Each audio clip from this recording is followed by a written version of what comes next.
Welcome back to my video. Ito na naman si Inday Bagat, ang iyong open-minded vlog. So for today's video, ang pag-uusapan natin ay tungkol sa paano nga ba ang tamang paghaplos sa dalawang bundok, sa dalawang papaya ni Eva. So ito po yung mga techniques, no? Kadalasan po kasi sa mga lalaki ay nafi-field.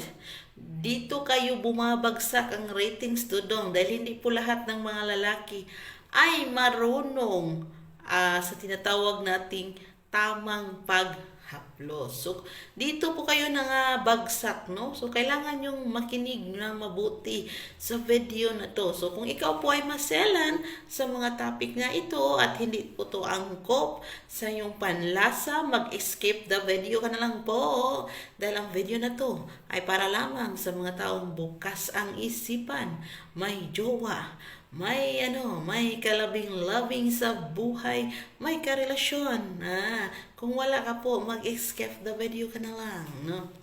So, kumusta ang araw natin? Matagal-tagal din akong hindi nakapag-upload dahil na-busy po ako sa follow to follow. Count me in.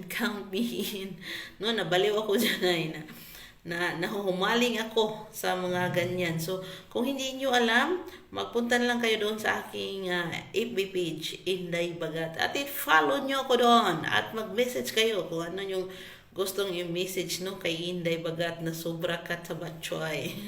tabatchoy na. So, kailangan na natin mag-diet, no? Humahanap ko ng inspirasyon para mag-diet na ako. Ang taba-taba ko talaga na. So, ano nga ba yung pag-usapan natin? Ito ay yung mga paano mo ba makukuha ang tamang paghagod, ang tamang paghaplos sa dalawang bundok, no? Para ma-feel mo na tunay ang inyong pagmamahal, no? Para naman mapukaw mo ang katawang lupa ni Inday, no? Para ma-energize mo ang katawang lupa ni Inay, no? Kadalasan po dito, bagsak po rating nila. Grabe, bagsak. Kasi hindi po lahat ng mga lalaki ay marunong po sa technique na to, no? Sa kanila, basta na nahikap lang nila, basta kayo nadampi lang yung nila dyan, kamay nila dyan, para sa kanila, hagod na yun. So, ito yung mga kailangan yung malalaman, no? Kaya panoorin po ng buo ang video bago kayo mag-comment kasi maraming nagko-comment di pa napanood ang video, no? So panoorin po ng buo ang video, no? So mga lalaki, no? Ang dalawang bundok ay pinaka-importanting bahagi sa isang Eva. Dahil pag wala ito, wala kayong kaligayahan, di ba? At ito din yung unang napupuna ng mga lalaki sa mga babae. So, ito yung unang attraction, unang gustong-gusto ng mga lalaki, no? Na meron ang isang Eva. Ganyan. Ano natin? Para sa kanila, ang mga babae na may malalaking bundok ay nakakabibighani, nakakapukaw ng isang, ano ba tinatawag nating, hindi na ng pagnanasa, kaya iba ng pagnanasa. Nakakapukaw ng energy, no? Sa kanilang katawan. So, ito po yung pinaka-iingat-ingatan ng isang Eva, no? Bago mo ito mahawakan, kailangan dumaan ka muna sa maraming pagsubok, di po ba, no? So meron ka, hindi po basta-basta na hahawakan, naglalaway ka lang, marami ka nakikita dito sa TikTok na ano ba yun? Pinakita na ang pero hindi mo mahawak-hawakan hanggang imagination ka na lang ba, no? So ito po yung technique, no? Para kung may karelasyon ka, mabigyan mo ng kaligayahan at hindi bagsak ang iyong rating pagdating sa tamang paghaplos. So number 1 po, yan pong dalawang bundok ay pinakamaselan. Marami po diyang mga kaugat-ugatan, Maraming po yung mga nerve endings kung saan kung tama ang inyong paghaplos ay of course mabubuhay mo ang kanyang tinatawag nating organ. Pero pag hindi mo siya nahawakan, naanuhan ng tamang paghaplos, hindi po kasiyahan o kaluwalhatian ang maifi-feel ng isang iba, kundi pighati at sakit, no? Dalawa po kasi yan eh. Pag hindi ka sure sa ginagawa mo, no? Ang mafe-feel ng isang iba ay sakit. At pinakamasilan po yan at pinaka-iingatan dahil nagkakaroon din po yan ng sakit. Diyan po nanggagaling ang tinatawag nating mga cancer, no? Pag hindi po tama ang inyong paglalaro dyan. So, paano ba ang tamang pag-ano niyan? So, with ano yan, no? With handle with care. Yes. Yung botilya nga na mababasag lang, may handle with care. Paano pa kaya yung dalawang bundok, no? Na hindi mo i-handle with care, no? Tamang haplos, tamang hagod, at tamang, ano ba yun, yung tamang circle-circle doon sa, ano niya, parang may mani-mani kasi yan. May mani-mani dyan, no? Tamang circle-circle dyan. Tamang tamang pagdingan dyan, no? Tamang paghagod ng inyong, paghagod ng DILE dyan, doon sa bundok, ay mararating ng isang iba ang tinatawag nating langit at labis na kasiyahan, no?